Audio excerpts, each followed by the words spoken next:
So here I am in Pui O in South Lantau, and you can see behind me these flats, this flat area of land right down near the beach, which would have been former rice paddies and vegetable fields probably 40, 50, 60 years ago, and have since just been left to their own devices. The reason it's all there's mostly short grass and low plants is because this area is grazed by the feral water buffalo that still live here.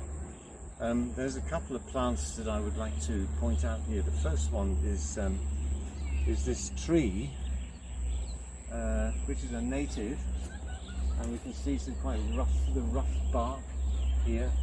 This is Sapium discolor. Sorry, Sapium sebiferum.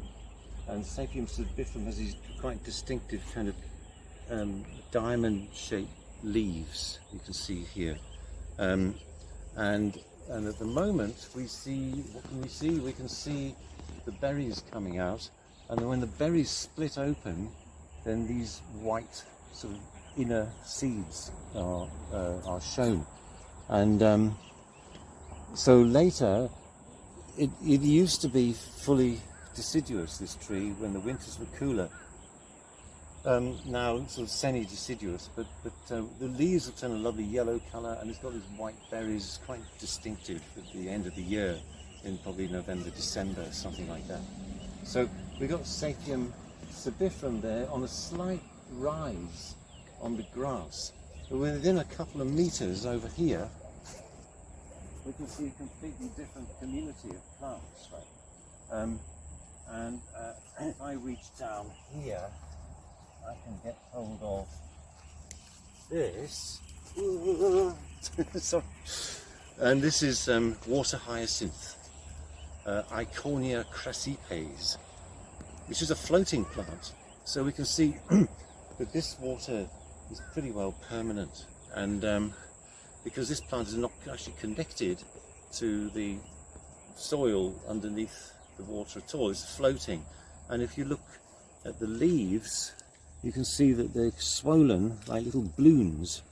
So these are like little air pockets that allow this plant to float on the surface of the water, and it can float in quite deep water, not fast moving, but there we are. That's floating like that. And we have another one here, quite attractive, small leaved plant, and the botanic name has gone completely out of my head, so I will put that in the text that goes with the video. But this is another floating plant. Again, you can see the roots completely unconnected to the soil below, and just floats on the surface there. So two very different situations. And what's interesting is that this almost looks like an area you could run across, but I can assure you, you couldn't. If I tried to run across it, I'd be up to my middle in water almost immediately. And so what's interesting is that the plants are actually telling you what's going on under the ground. If you know the species, you know their habits, then they are actually telling you what's going on underneath.